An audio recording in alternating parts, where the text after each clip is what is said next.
Après 3 ans de travaux, hier, la nouvelle maison des arts et de la culture de Rémelfin a accueilli son tout premier concert. C'est le trio à cordes des concerts de poche qui a inauguré cette salle moderne de 300 mètres carrés pouvant accueillir presque 200 spectateurs. Un avant-goût avant son inauguration officielle en mai.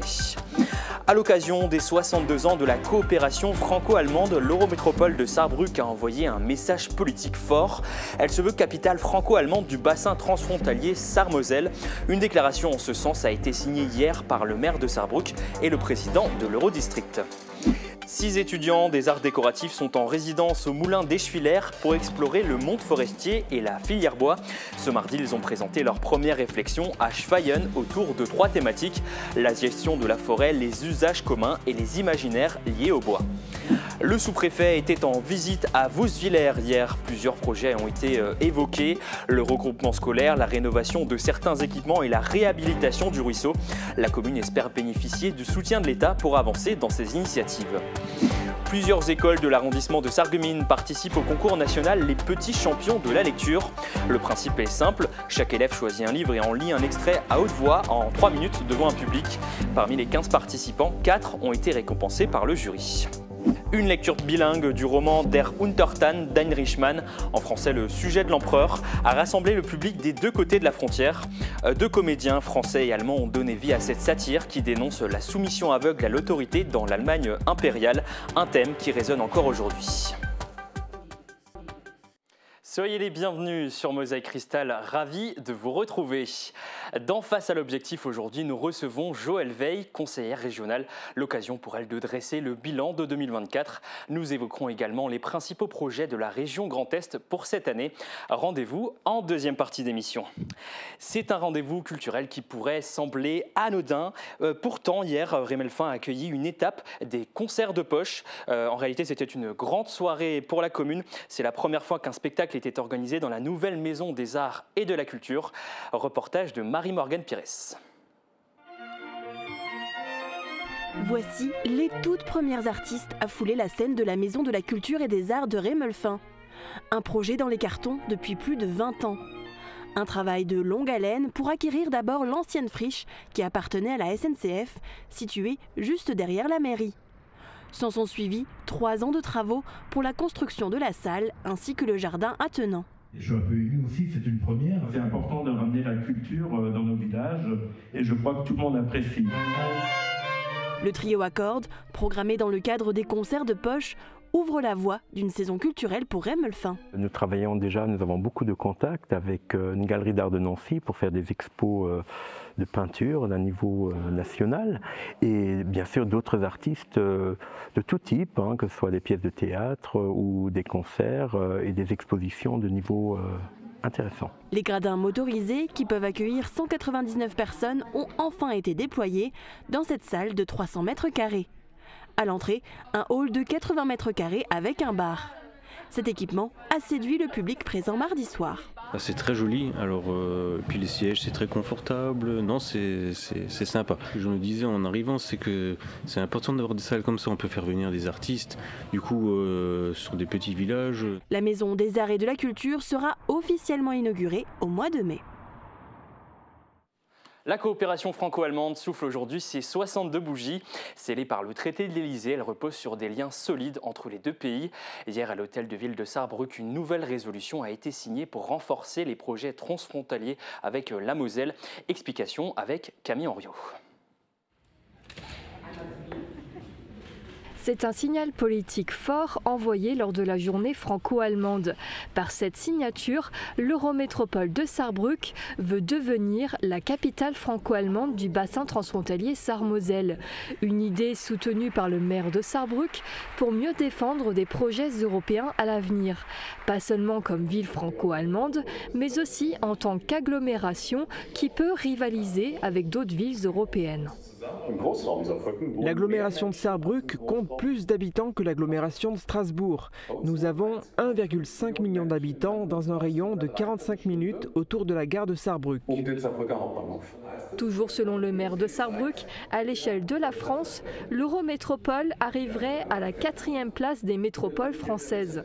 Alors que la ville de Sarrebruck elle-même ne serait qu'à la 12e place des villes les plus peuplées de France. Sarrebruck a 185 000 habitants, mais en tant que ville, elle a été trop petite pour faire valoir ses intérêts lorsqu'il s'agissait par exemple de faire passer un TGV de Paris à Berlin en passant par Sarrebruck. C'est Strasbourg qui a mené la course. Ce n'est pas un problème pour Sarrebruck, mais un problème pour toute l'agglomération. Ce texte hautement symbolique doit aussi permettre d'augmenter la visibilité de l'espace transfrontalier franco-allemand Sarre-Moselle. Ce nouvel accord nous donne une visibilité, une lisibilité sur le plan national des deux côtés, mais aussi international, sur le plan européen. Ce qui est en arrière-plan, c'est que cette visibilité, cette lisibilité nous apporte également des moyens pour agir. Et quand je dis des moyens, ce sont des influences, ce sont des idées, ce sont des possibilités, mais aussi des moyens financiers, bien sûr, notamment du côté des fonds européens, bien sûr. Les acteurs du transfrontalier attendent l'appui des États allemands et français. L'un de ses représentants était sur place. Il a promis de leur apporter un soutien. Encore une fois, les déclarations, les traités existent, mais il y a encore beaucoup de choses qui peuvent, quand on regarde Paris ou Berlin, paraître peut-être un petit peu des détails, mais qui en fait sont vraiment le quotidien et la vie et l'aspect très concret de cette relation franco-allemande. Donc on travaillera très étroitement avec elle, et je n'ai pas de doute et j'y travaillerai en tant que Mosellan, je n'ai pas de doute qu'elle travaillera pour l'ensemble des régions transfrontalières des deux côtés de nos deux pays. Pour avancer sur ces dossiers transfrontaliers, la ville de Sarrebruck veut intégrer le comité de coopération transfrontalière franco-allemand. Un premier pas dans un long processus vers plus de visibilité à l'échelle nationale des deux pays.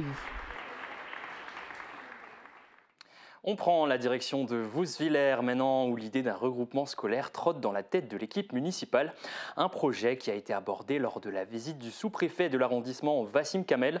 Cette visite a également permis de faire le point sur les différents dossiers en cours. C'est ce qu'a constaté Thibaut Desmerlet. La question de l'éducation était le sujet principal abordé à Vouswiller lors de la visite du sous-préfet Wassim Kamel. La commune est toujours en réflexion pour un potentiel regroupement scolaire qui rassemblerait le groupement scolaire du Chambourg et du Witz.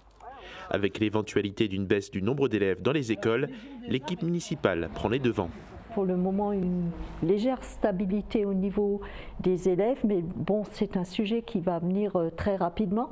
À part si l'implantation de l'Osolis se fait assez rapidement, ça va transformer, si vous voulez, la donne au point de vue habitants de la commune. Je veux dire, ça reste tout le temps un peu l'épée de Damoclès de dire si ça diminue, on risque de fermer la classe, si ça augmente, tant mieux, bon, la classe elle reste, mais ça c'est difficilement viable à long terme et c'est là où il faut vraiment qu'on trouve une solution. Une idée portée à l'attention du représentant local de l'État qui a affirmé vouloir aider et accompagner la commune dans cette réflexion et ce projet. Avec les services de l'éducation nationale, donc les services de l'État, avec les élus du territoire, j'ai proposé qu'on réfléchisse ensemble à cette école du XXIe siècle pour que nos enfants au milieu rural aient exactement les mêmes conditions que tous les autres enfants dans un souci d'excellence pour l'éducation de chacune et de chacun. Parmi les autres sujets abordés, l'équipe municipale s'est engagée dans la rénovation énergétique de 2 gymnases et des terrains de tennis. Elle souhaite aussi satisfaire les demandes de permis de construire en créant un petit lotissement dans le quartier du Chambourg. Elle souhaite aussi accueillir les plus jeunes enfants au niveau du périscolaire et travailler sur la renaturation du ruisseau du Dorfbach avec la création de 8 km supplémentaires de chemins pédestres. Wassim Kamel était attentif à chaque détail. Donner aux plus jeunes le goût de la lecture et les aider à s'exprimer devant un public, voici quelques-uns des objectifs du concours national Les Petits Champions de la Lecture. Plusieurs classes d'élèves de primaire de l'arrondissement de Sarreguemines participent en ce moment à la 13e édition. Marie-Morgane Pires a assisté à la finale de la première étape. Durant les dernières minutes de classe, Gray et ses amis ne purent s'empêcher de détacher leurs yeux de l'horloge. La concentration est de mise pour ces petits champions de la lecture. Un jeu à haute voix pour les CM1 et CM2. La classe de l'école du Witz à Woustviller y participe. Les élèves choisissent eux-mêmes leurs livres et ont 3 minutes pour en lire un extrait. Pour chaque établissement, un lecteur est choisi par un jury. Parmi les 15 élèves, c'est Julia qui a séduit l'audience. Elle représentera Woustviller lors de la finale départementale. Je suis très fière de mes élèves. Depuis le début de l'année, ils s'entraînent énormément sur leur extrait de livres qu'ils ont choisis à la médiathèque. On voit vraiment qu'ils ont effectué de très grands progrès, qu'ils prennent plaisir et qui sont très à l'aise devant le public, donc très fiers de ce qu'ils ont fait. Les élèves ont travaillé pendant plusieurs semaines à la médiathèque communautaire de Sarreguemines. Un partenariat reconduit pour la seconde fois. Des ateliers ont été mis en place. On a travaillé aussi la théâtralité, un petit peu la prise de parole, le fait de mettre de l'intonation, le fait de donner vie au texte et de les voir vraiment prendre confiance en eux, ça fait vraiment plaisir. 3 autres prix honorifiques ont été remis par le jury à Sarreguemines. Elisa a remporté le prix de l'enthousiasme. Ils viennent de la planète des gueugueux, a dit Grégory numéro 2. Il est moyen en avantage le numéro 2, mais on n'avait pas d'autre idée de nom. Angelo s'est mis à chantonner. Les CM2, c'est des gueugueux. J'avais pas trop peur parce que l'important c'est de faire rigoler le public et ça me fait rigoler aussi. Et des fois ça peut faire perdre un peu la page du livre. Camille a remporté le prix du choix du livre le plus étonnant et Julia celui du coup de cœur du jury. Ça veut dire que je te dois un bâton à boire. Toujours en matière de lecture, focus sur le roman Der Untertan d'Heinrich Mann. 2 comédiens français et allemands proposent une lecture publique de cette satire. Le livre dénonce la soumission aveugle à l'autorité dans l'Allemagne impériale, un thème qui résonne encore de nos jours. Guillaume Dumonteil a assisté à leur représentation aux archives municipales de Sarreguemines. Ce livre n'est pas forcément connu, mais il a une puissance prémonitoire très forte, avec certitude à l'époque où il a été écrit, et peut-être même aujourd'hui. Der Untertan d'Heinrich Mann a été rédigé en 1914, mais publié uniquement en 1918. Il faut dire qu'il traite de la fascination de bon nombre d'Allemands de l'époque pour Guillaume II, le Kaiser, qui fut à l'origine, avec d'autres dirigeants européens, de la montée des nationalismes qui conduisit au déclenchement de la Première Guerre mondiale. Cet ouvrage, Der Untertan, raconte l'histoire d'un personnage au caractère peu flatteur, ambitieux, antisémite, misogyne, un patron méprisant pour ses ouvriers, lâche et peureux, fasciné par l'autorité et ébahi par la puissance de Guillaume II, comme vous allez le découvrir dans cet extrait. L'empereur le fulmina de son cheval, le transperça de part en part. Diederich arracha son chapeau, ouvrit la bouche toute grande, mais son cri resta en chemin.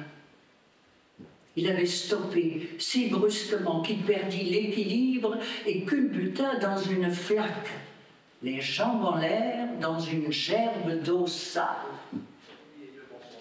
L'empereur se mit à rire. C'était un bon monarchiste, celui-là, un fidèle sujet. Birgit Guillokas du Parnasse Théâtre en Sarre et Alphonse Walter du Lothringer Theater dans le Pays de Bitche effectuent plusieurs lectures de cet ouvrage en France et en Allemagne. Des performances bilingues et financées par le Fonds citoyen franco-allemand. En France, ils lisent cet ouvrage en français et en Allemagne, ils le lisent dans la langue de Goethe qui est aussi celle d'Heinrich Mann, l'auteur du livre Der Untertan. Vous vous demandez peut-être que faire ce week-end. Voici quelques idées de sortie dénichées par notre rédaction. Travailler, vivre, penser Bata, c'est le nom d'une conférence qui revient sur la cessation d'activité de la fabrique de chaussures Bata, usine implantée à Mousset dans les années 30 qui a marqué durant 70 ans le Saulnois. La conférence sera présidée par le syndicaliste Alain Gatti qui a suivi de près sa fermeture. Rendez-vous ce vendredi à 19h aux archives municipales de Sarreguemines. L'entrée est libre. Autre événement, toujours à Sarreguemines, la soirée Jeunes Talents. Le principe est simple, 50 candidats sélectionnés par le Lions Club dévoileront leurs talents sur scène. 4 catégories sont représentées, danse, chant, théâtre et musique. Les billets sont à prendre à l'Office du tourisme de Sarreguemines Confluence. Ça se passe ce samedi à partir de 19h sur la scène de l'Hôtel de Ville. Les bénéfices seront reversés à l'association Enfants Cancer Santé Grand Est. Et puis pour les amoureux de lecture, rendez-vous ce dimanche à 16h au Centre socioculturel de Sarralbe.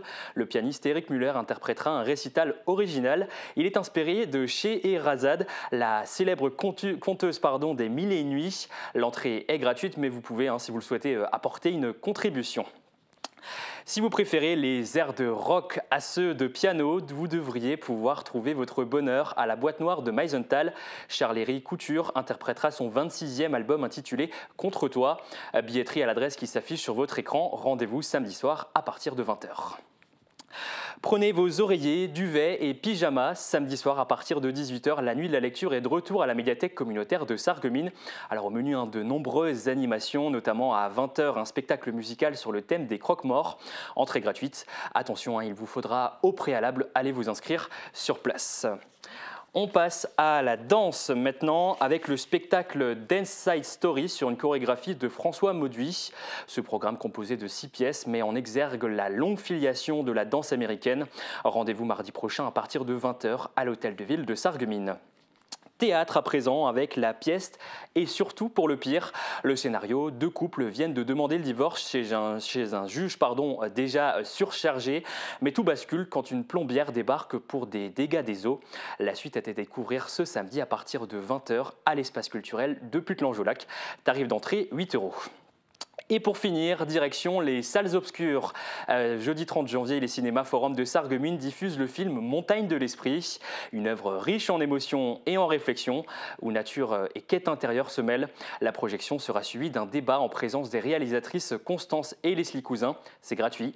Réservation sur la plateforme Hello Asso. On reste au cinéma Forum de Sarreguemines pour découvrir le film coup de cœur de la semaine. Et vous allez voir qu'il ne s'agit pas que d'un seul film. Sébastien Gabriel va vous l'expliquer. Le coup de cœur de la semaine, ce n'est pas un film en particulier, c'est un événement, le festival Télérama, qu'on vous présente depuis plusieurs années maintenant. Alors c'est une sélection de films arts et essais, fait par Télérama, de plus de 8 films, dont une avant-première. Alors dans cette sélection, on vous propose de venir découvrir ou redécouvrir des films comme L'histoire de Soliman, Les graines du figuier sauvage, Borgo, Le mal n'existe pas, À son image ou encore Miséricorde. Alors ce festival Télérama, il se déroule sur une semaine, à partir du mercredi 22 janvier, et se terminera par l'avant-première du film L'Attachement, le mardi 28 janvier à 20h. Alors dans le magazine Télérama, vous pouvez trouver un pass que vous présentez en caisse et qui vous donne accès à la place à 4 €. Profitez-en, faites-vous plaisir car c'est seulement sur une semaine. Dans un instant, la suite de votre 30 minutes. La conseillère régionale Joëlle Veil est avec nous dans Face à l'objectif. Mais d'abord, voici les prévisions météo pour demain. Protégez et mettez en lumière votre maison avec toutes les nuances de crépi proposées par Modèle Habitat.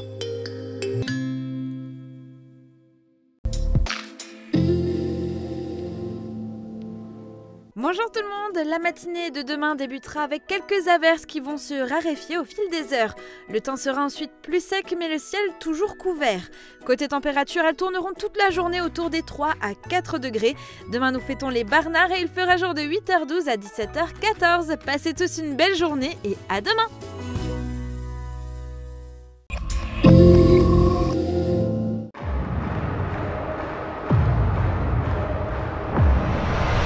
À toutes les filles que j'ai aimées avant. Retrouvez Didier Barbelivier en concert à l'espace Cassin de Beach, samedi 1er février à 20h30. Réservez vos places sur www.product-son.fr ou auprès des points de vente habituels.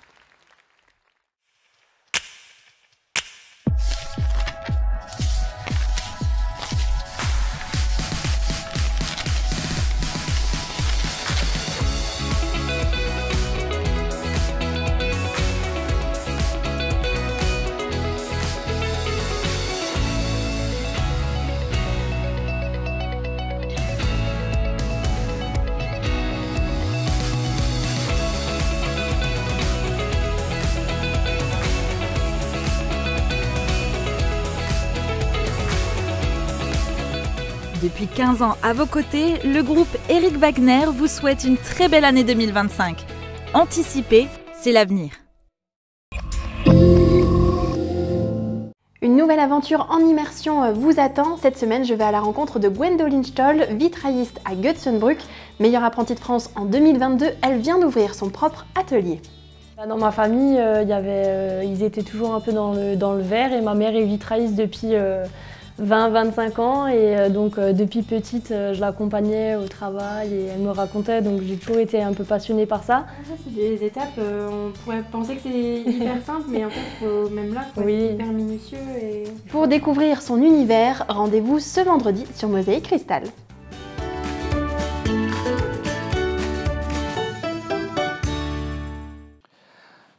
Votre rendez-vous face à l'objectif, aujourd'hui c'est au tour de la conseillère régionale Joëlle Veil de répondre à nos questions.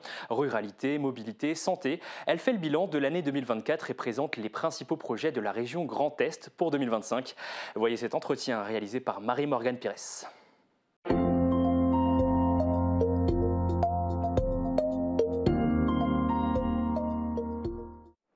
Joëlle V, bienvenue face à l'objectif.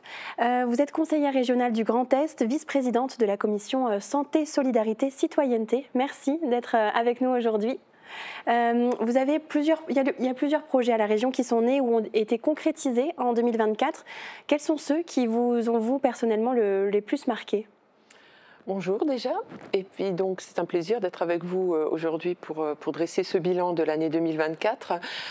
Donc les projets qui me marquent toujours le plus, c'est les projets bien sûr en local, parce que c'est toujours intéressant pour une conseillère régionale, même à l'échelle de la région, de pouvoir voir aboutir des projets au niveau local. Alors ceux qui m'ont marqué particulièrement en 2024, c'est déjà en avril, on avait inauguré la place Heitzmann à Lemberg, qui était un gros projet au niveau local, mais également le centre-bourg de Bitche qu'on a inauguré au mois de septembre dernier, qui a vraiment changé l'image de la ville. Vous aviez encore d'autres exemples? Non, après il y a plein de petits projets au niveau des différentes communes et c'est toujours un plaisir pour une conseillère régionale de pouvoir guider et soutenir les différents projets des différentes communes parce qu'en fait ils permettent de concrétiser des choses qui permettent l'amélioration du cadre de vie de nos habitants. Alors il y a l'an passé, vous évoquiez déjà la création du nouvel IFSI de Sarreguemines, l'Institut de formation en soins infirmiers. En 2025, ça y est, il va ouvrir ses portes aux étudiants. Qu'est-ce que cela va apporter d'avoir ce nouvel équipement ? Alors déjà, c'est une très bonne nouvelle pour notre territoire parce j'ai eu la chance de pouvoir assister à l'inauguration du nouvel IFSI de Forbach et maintenant voir concrétiser ce projet ici sur Sarreguemines, c'est une très bonne chose pour tous nos futurs soignants parce qu'en fait, dans la commission santé à la région, on pense que de former les gens en local permettra de les faire rester sur le territoire et travailler dans l'hôpital le plus proche et là où ils ont exercé durant leur scolarité. Donc l'ouverture de cet IFSI qui va être très moderne avec des plateaux techniques qui vont être très intéressants pour nos étudiants, permettront en fait de développer leur aptitude proche des hôpitaux de Sarreguemines et de Bitche et les incitera peut-être à rester à travailler sur le territoire. Et vous êtes plus globalement très attaché aussi à la médecine de proximité. Quelles sont les évolutions qu'on peut espérer dans ce domaine ? Alors au niveau de la médecine libérale et de tous les soins aux patients à domicile, donc là il y a des évolutions aussi puisque du coup pendant l'année, donc ça c'est pas sous mon mandat de conseillère régionale, mais en tant que soignant on a réussi à développer une communauté professionnelle territoriale de santé sur le territoire de Bitche. Il y en a une qui est en développement sur le territoire de Sarreguemines et ça permettra une belle coordination en fait entre les professions libérales de santé et les hôpitaux. Et on sent déjà les effets parce que du coup sur la CPTS du Pays de Bitche qui est déjà en évolution depuis plus d'1 an, on a réussi déjà à avoir des évolutions entre la ville et l'hôpital.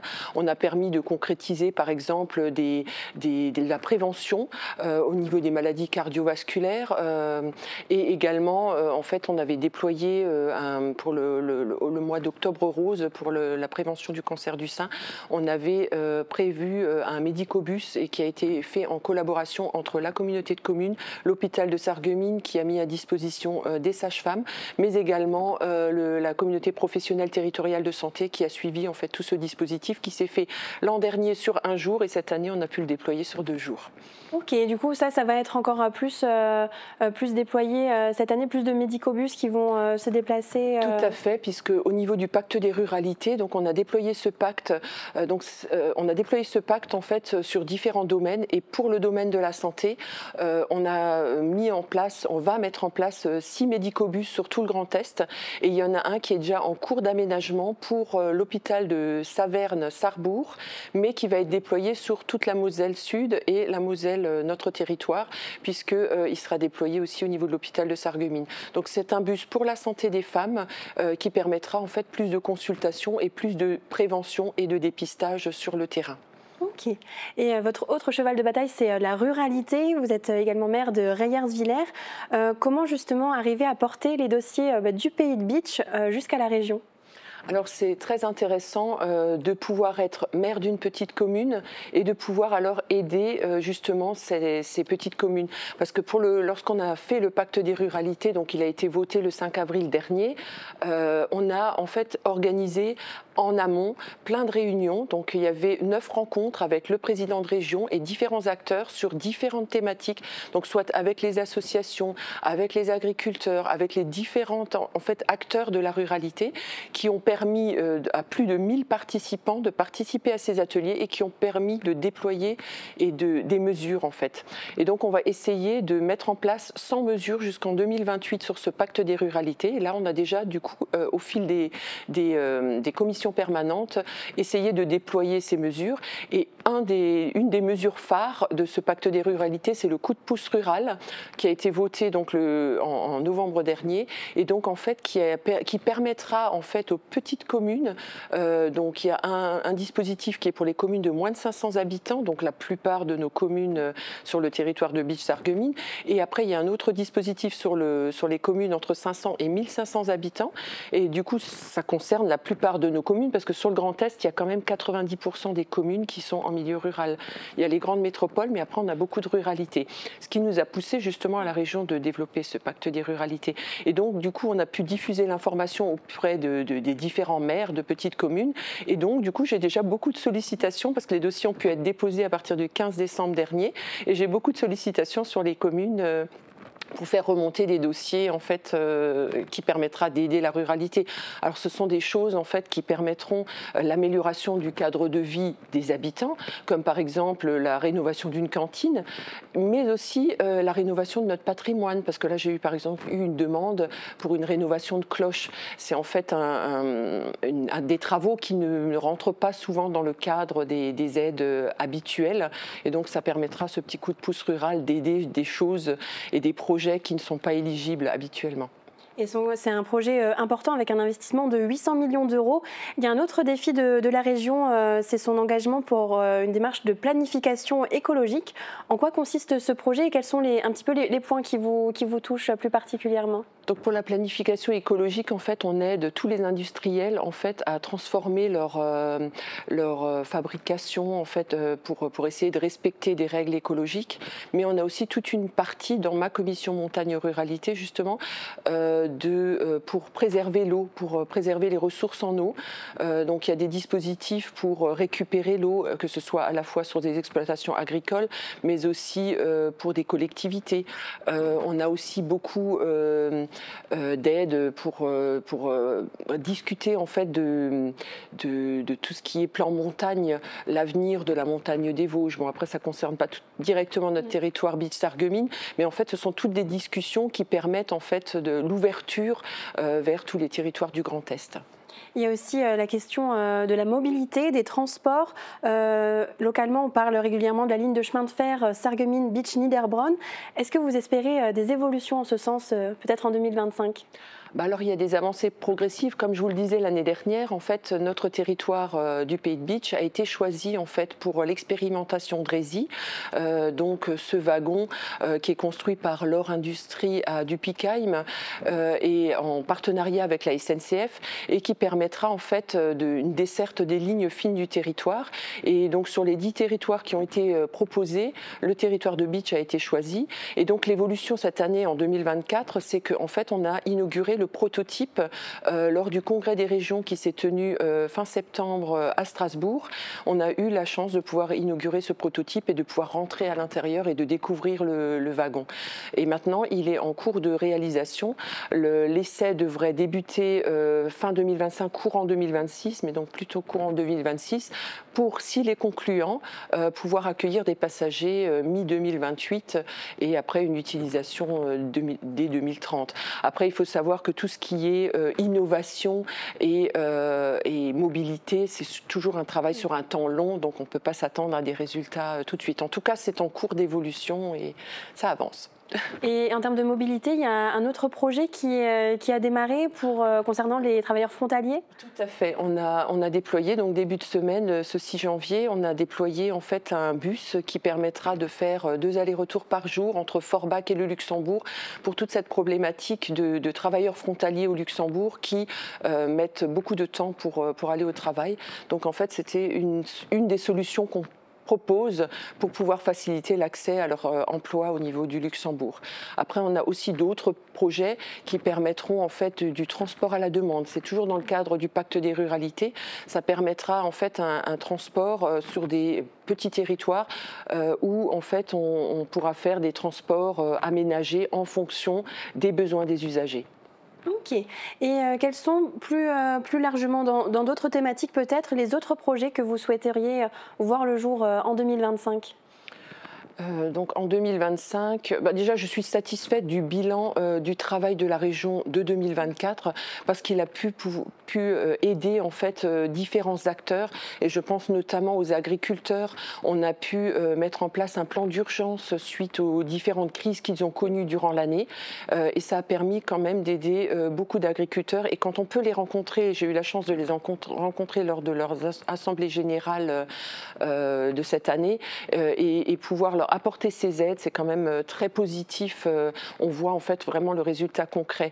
Et un autre projet qui a abouti durant 2024, c'est aussi l'aide aux communes face aux catastrophes naturelles, parce qu'on a eu beaucoup d'inondations et la région a mis en place pareil, un plan d'urgence qui a répondu aux besoins de différentes communes pour pouvoir réparer en fait tous les dégâts suite aux inondations. Et alors en 2025, déjà on a la chance de pouvoir donc inaugurer le nouvel IFSI normalement courant premier semestre 2025. On a aussi la chance de pouvoir suivre d'autres dossiers. Donc là, par exemple, pour le Pays de Bitche, on va rentrer dans la deuxième phase des travaux de la réhabilitation du centre-bourg de Bitche, mais également la deuxième phase des travaux de la place Heitzmann et plein d'autres petits projets en fait qui sont en cours. Par exemple, au niveau de la santé, en 2024, on a aussi pu aider à l'installation d'une nouvelle kiné sur Walchbronn. Ça, c'était aussi un gros point phare dans mon domaine de la santé, de pouvoir aider à l'installation de professionnels de santé sur des territoires ruraux. Et à présent, avant de nous quitter, je vais vous laisser la possibilité de vous exprimer directement face à nos téléspectateurs. Vous avez la caméra face à vous. Merci. Donc en fait, moi pour cette année 2025, ce que j'espère, c'est donc de continuer ce travail partenarial avec les différents maires, avec le milieu associatif, avec les agriculteurs. En fait, faire des remontées de terrain, c'est vraiment mon but de faire des remontées de terrain vers la région pour pouvoir justement mettre en place et réfléchir à des dispositifs qui permettront d'être efficaces pour créer des projets concrets. Ensuite, ce qui est important aussi pour moi, ce sera pour cette année 2025, je me fixe toujours un objectif par année au niveau de mon mandat et en fait cette année, comme on est à mi-mandat, donc je serai aux 4 ans de mon mandat de conseillère régionale, je souhaite aller à la rencontre des différents maires, des différentes communes pour justement voir avec eux quelles seront les évolutions possibles, mais également rencontrer les maires qui jusqu'à présent n'ont pas eu la possibilité de faire des gros projets avec la région, pouvoir leur exposer toutes ces aides. Et puis j'aimerais terminer par souhaiter mes meilleurs vœux surtout de santé, mais aussi de joie et de réussite dans les projets, que ce soit professionnel, au niveau des mandats pour les élus, mais également dans la vie personnelle de chacun d'entre nous. Bonne année.